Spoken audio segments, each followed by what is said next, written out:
It is, of course, as we count down to the presidential and the National Assembly polls slated to commence on the 25th of February 2023. Everything that has a beginning must definitely have an end. The presidential and National Assembly election campaigns, which began on the 28th day of September 2022, ends today, the 23rd of February 2023. Now, whilst that is ending today, the governorship and the state houses of assembly, which commenced on the 12th of October 2022, will come to an end on the eve of March 9th, 2023. The questions we are asking this morning are you ready to cast your votes? Do you have your PVCs? Speaking of PVCs, did you see what happened in the Southeast? PVCs found in the bush? Also, did you hear what former United States President Barack Obama said to Nigerians and the candidates? And do you believe that they will heed to this? About the G5, would you say that the G5 governors have failed in attaining their plans? Well, this is Election Countdown Nigeria, and I am Olive Emodi.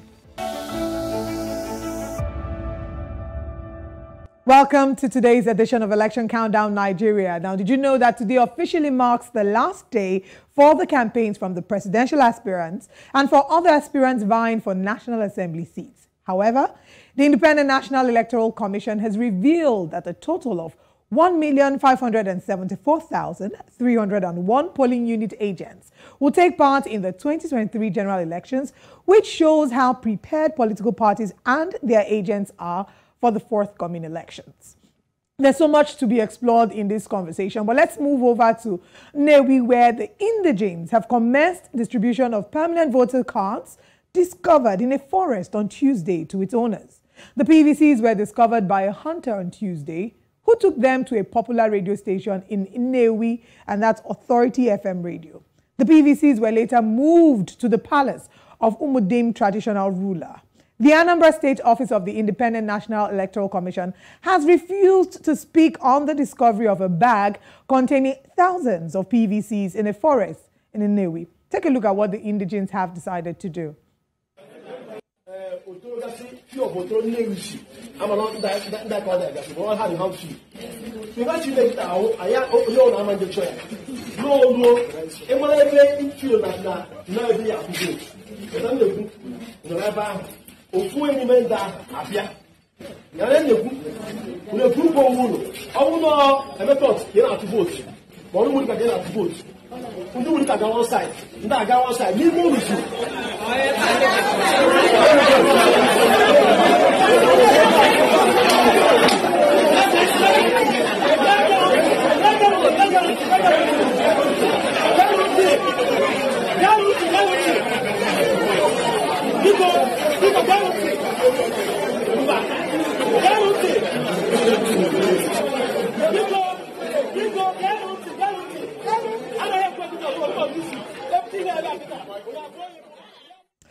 This video brings a lot of questions to mind to ponder on. Questions like, how did these PVCs get to the bush in the first place? Who dumped them in the bush? And is this maybe some form of a deliberate plan to disenfranchise a group of voters? Well, let's move to our next story before we introduce our guest. And this is talking of the PDP Internal Crisis. The presidential candidate of the People's Democratic Party, PDP, Atiku Abubakar, has dared Governor Nyesom Wike of Rivers State to come out openly to sell the candidacy of the All Progressives Congress candidate, Bola Tinubu, whom he had allegedly chosen to support, and also tackled Wike by saying he would not deliver his polling unit at Unit 7, Ward 9 in Obio, Akpor local government area of Rivers State to his preferred candidates. Joining me this morning to look at the recent happenings with just about 48 hours to the election, we have Opunabo, Inko, Taria, political analyst, joining us from Rivers State. Good morning, and thank you for joining us, Inko, Taria. Good morning, Olive. Always looking as beautiful. Thank you. You're far too kind. Now, let's hope that the elections are even as beautiful, if not more. Let's talk about, so much has been happening. It can never be as beautiful as Olive. Thank you very much, Inko. Let's talk about the PVCs that were found in the bush. It's a sad and unfortunate incident, and there are several questions that came to mind. First of all, how did the PVCs get into the bush?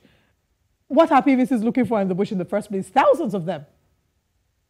Olive, it awakens reminiscence of what happened in Lagos, where they said certain persons were not allowed to collect their PVCs because they are from a particular area, precisely the southeast.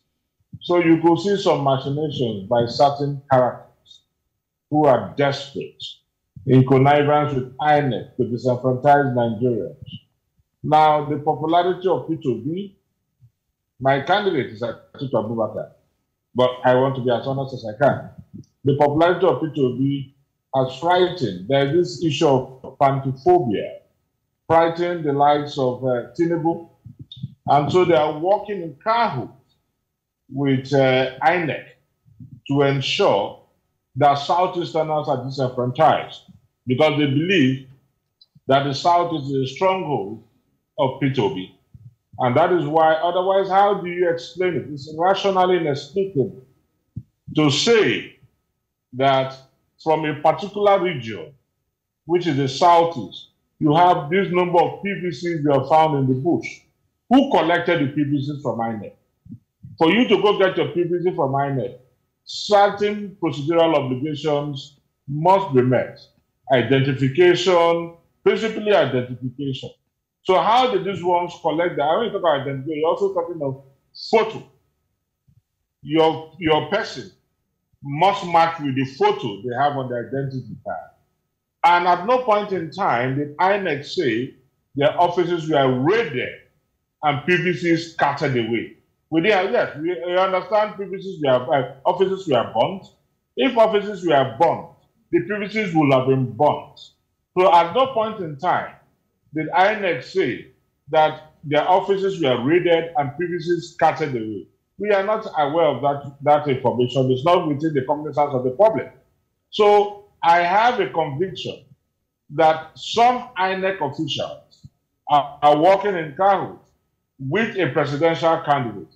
And it is my conviction that that presidential candidate is Bola Tinubu, who has always said that becoming the president of the country is his life and has always been his life ambition. And for that reason, you remember he has corrected President Buhari up to the extent of saying that he was one of those. In fact, he ensured the victory of Buhari, having tried so many times and failed. All right, even Inko. Recently, let me just say this, the last one. Even recently in Lagos State, when the APC had is grand rally, Tinubu was sarcastic. He said, even when Buhari met him, he met Buhari to nominate a vice presidential candidate, and just like Buhari did in 2015. In other words, he's trying at every point in time to let Nigerians know the role he played, or purported role he played, in the emergence of victory of Buhari in 2015. All right. So, Inko, if I hear you correctly, you are stating that INEC has a hand in the PVCs being found in the bush, and you've pointed fingers to a particular... Unequivocally. All right, but we do not concerning the fact Inko, you've mentioned the presidential candidate's name in this conversation, but we do not have concrete facts to say for sure that this is the scenario. This is just your opinion and your projection of what it might be. I just wanted to clarify that real quick. And Oli, it is only in murder cases we prove beyond reasonable doubt. Every other thing in life is based on conjecture. But we do not have facts. I have the facts if you give me time. Okay. The conjecture is a function of perception and antecedent. You said you had facts. Because Bola Tinubu, don't forget that Bola Tinubu's wife threatened the vote in Lagos State. And she said she has no regrets that they went to Lagos State, made their money, and they should be grateful to a man like Bola Tinubu. She said so. And don't also forget that after during the, what's it called again, registration and so on, these people shops were locked up in Lagos State. All right. I mean, the air was suffused without news. So, and that is what I'm saying. The Igbos were at the target of Bola Tinubu. Can you prove this that you have claimed? These claims that you have, can you prove them? I just gave you an analysis.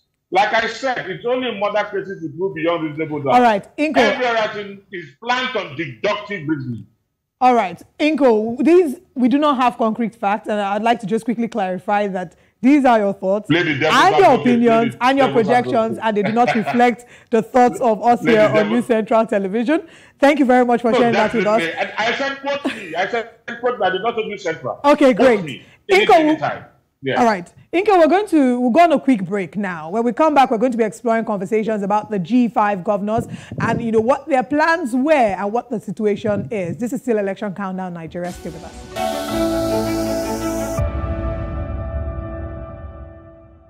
Welcome back to Election Countdown Nigeria. We have our guest who's joining us today, Opunabo, Inko, Taria, and we're exploring conversations about some of the biggest stories that have happened in Nigeria. Thank you very much for joining us. Thank you. Inko, before we went on the break, I had hinted that we're going to talk about the G5 governors. And it did seem that at the time they started their alliance and their movement, they had a lot of steam. And there was plans to in some way maybe disrupt activities within the PDP. But it does seem that the momentum for the G5 governors has calmed down and they've not been able to actually effect their plan within the PDP. What's going on with the G5 governors? And what do you think will happen to them after the elections? Politics is a concentric circle of conspiracies and articulated interests. What is permanent in politics is interest. The G5 governors are just paper tigers. Excuse me. Sorry. Excuse me. The G5 governors are just paper tigers. And you talked of steam, which they have all lost. And I believe that they were being misled, although at their age, and when you consider the office they hold, I disagree with that. But I think they are being misled by a man who is doing all this for egocentric reasons, knowing too well that he has nothing to lose because he's not contesting for any particular election. I'm talking about Governor Nyesom, a man who referred to his fellow governor as chief of staff. The River State, chief of staff.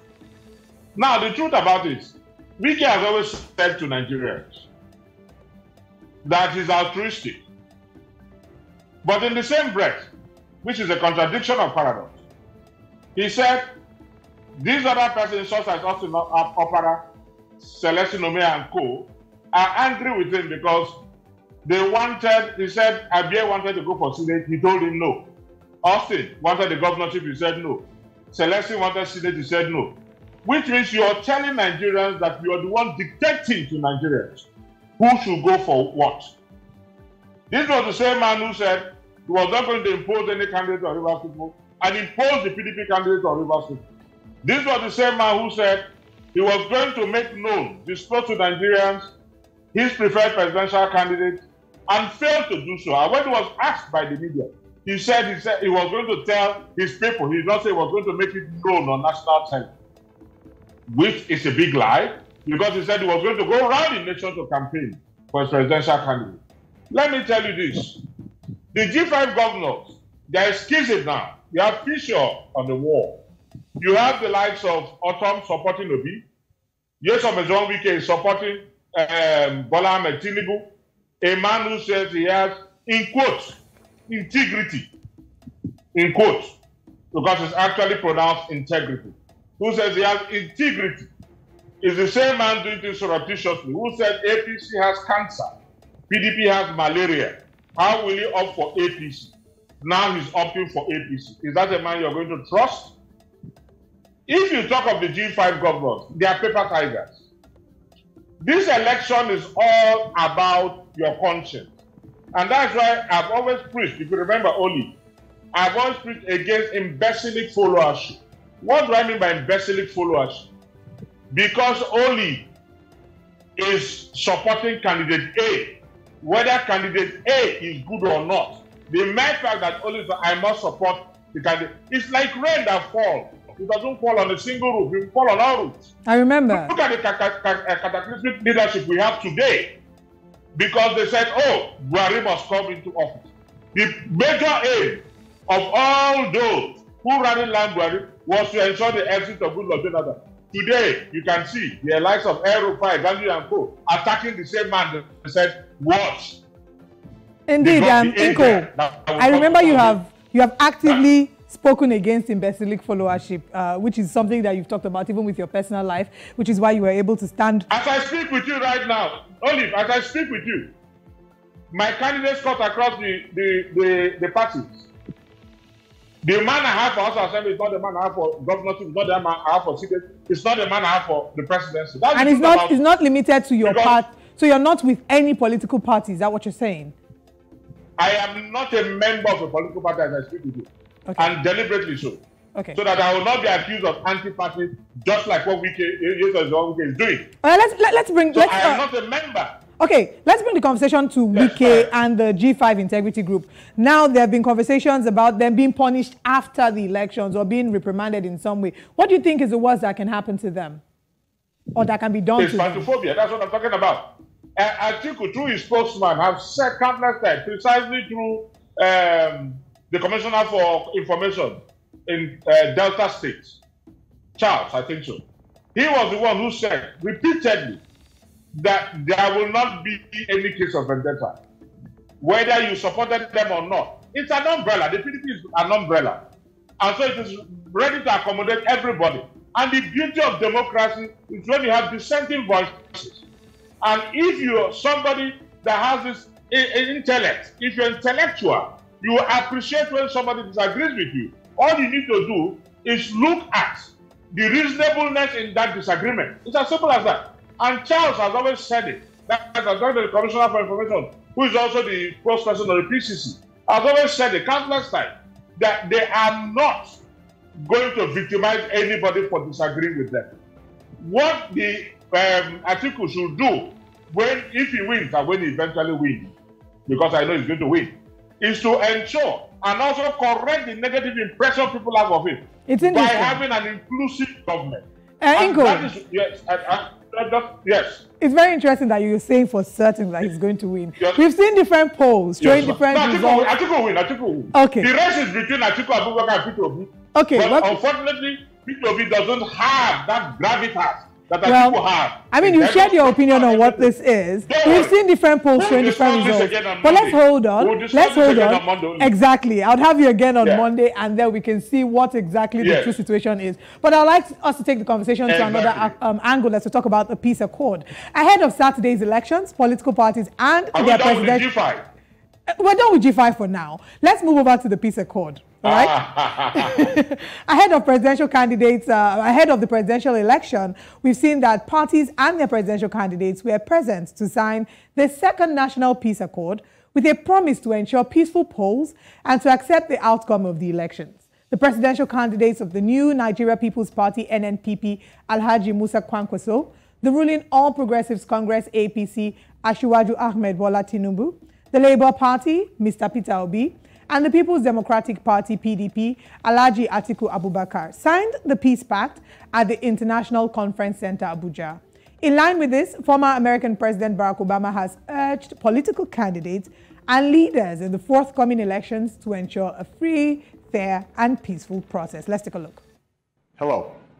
Today I want to speak directly to you, the people of Nigeria. Nigeria is a great nation, and you can be proud of the progress you've made. Together, you've won your independence, emerged from military rule, and strengthened democratic institutions. You've strived to overcome divisions and turn Nigeria's diversity into a source of strength. You've worked hard to improve the lives of your families and to build the largest economy in Africa. Now you have a historic opportunity to help write the next chapter of Nigeria's progress by voting in the upcoming elections. For elections to be credible, they must be free, fair, and peaceful.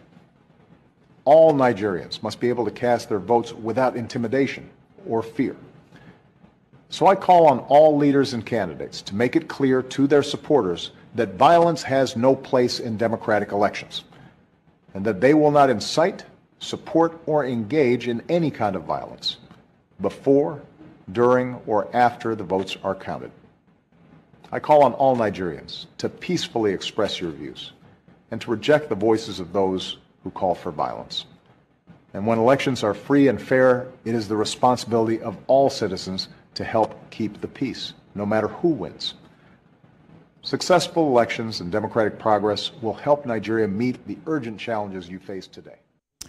So many points highlighted there by the former president of the United States of America, Barack Obama. Inko Taria is still here with us, and I'd like him to react to that video and the statement of former President Barack Obama. I didn't hear the video. I was muted. Okay, so there were a lot of things that he did speak about. He talked about how the elections should be free, fair, and credible, and also talked about how violence has no place in the place of the democratic elections. And if we're able to ensure that we effect the free, fair, credible, and peaceful elections, it will help to combat some of the challenges that we face as a nation. So do you foresee the possibility of these three, a free, a fair, and credible election?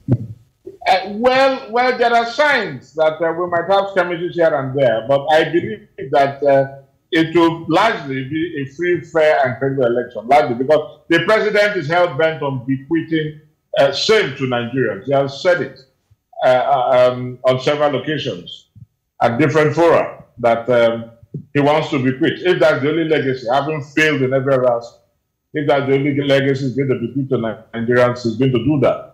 So I believe, and although I don't really trust the Inspector General of Police, he has also come out to say he's going to ensure, because when it comes to the conduct of elections, the principal security organization is the police. The army and so on are just auxiliary.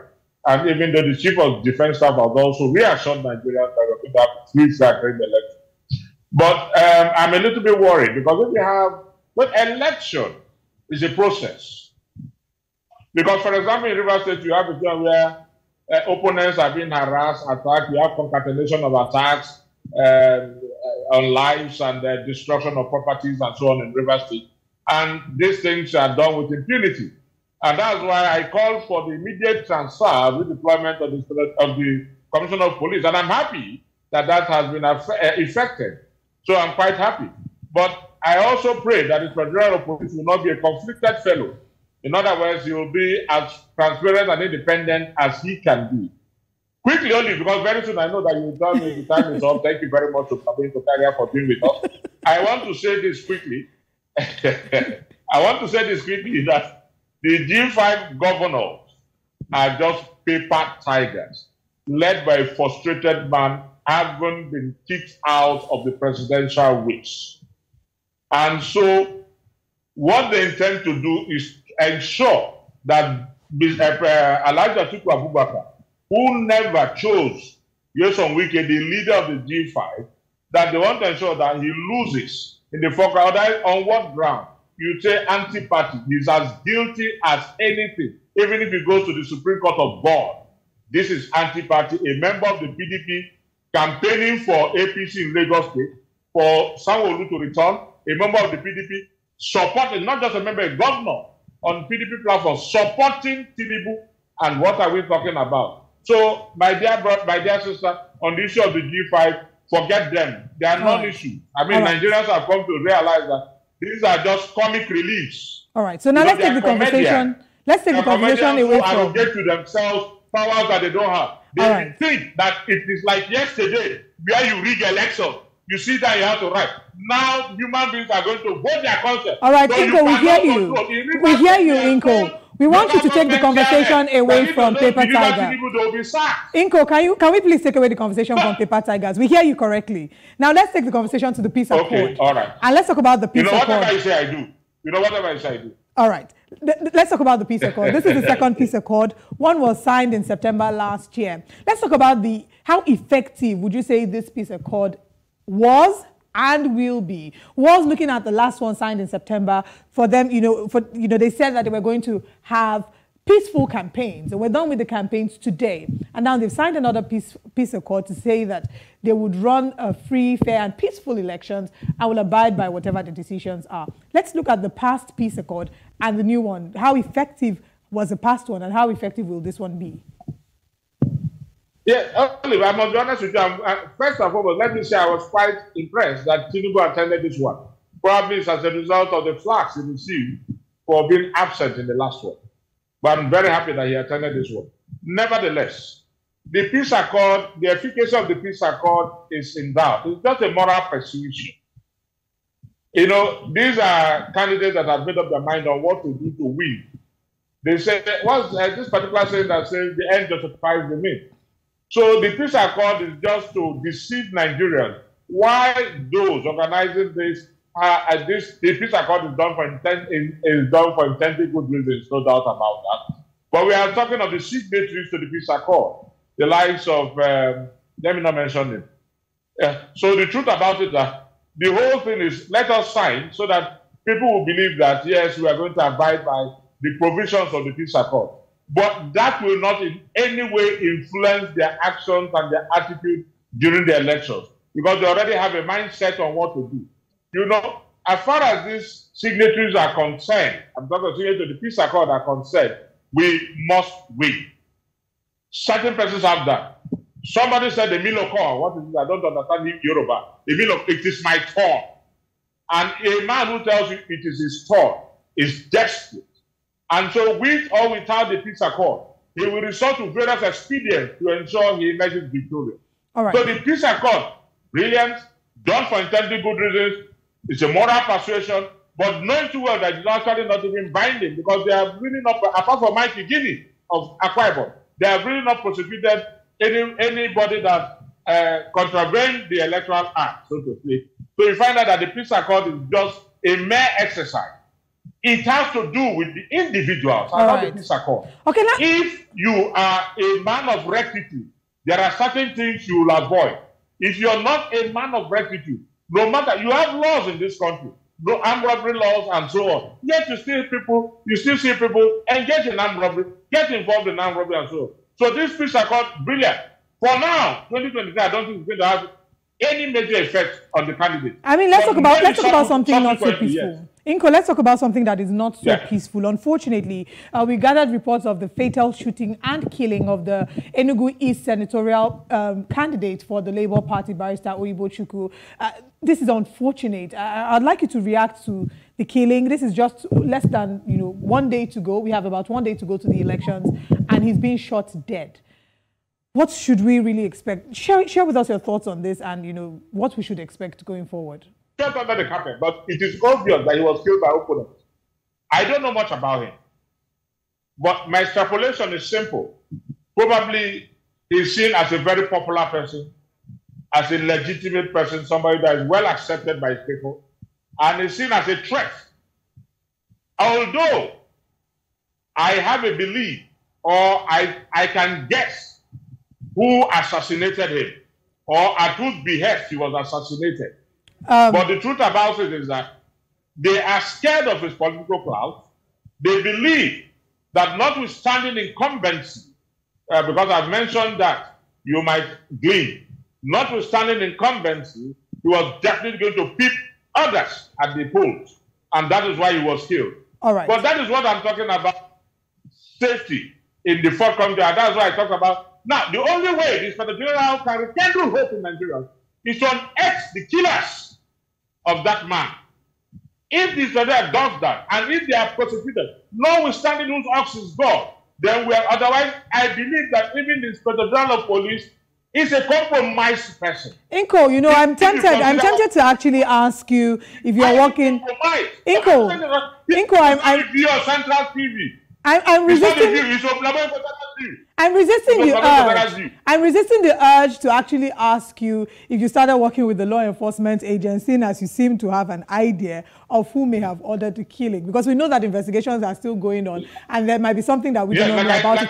But because I know for sure, it's a case of the witch crying in the night. Yes, but like I said, because I know for sure that last time I checked, you're not a law enforcement agent, so we probably don't know what this is, and we're just going to wait for the investigations to be carried out and for the actual. Olive, as a journalist, you know what investigative Thank you very much, Opunabo, Inko, Taria. This is the moment that you predicted. That meaning is not in the message, but in the message user. All right. So everybody has a right to weave interpretations into whatever happens. All right. Opunabo, we have like less than 48 hours to the elections, and we just want to be very careful of the statements that we're making not to in any way incite the public, because like you are after. No, of course, we're just trying to be careful, Inko, Taria. We do want a free, fair, peaceful, and credible election. And I look forward to having a conversation with you again when the elections are over, so we can see if your predictions came to pass. Do enjoy the rest of your weekend. Go out to vote and stay safe. Thank you very much, Opunabo, Inko, Taria, for joining us this morning on Election Countdown Nigeria.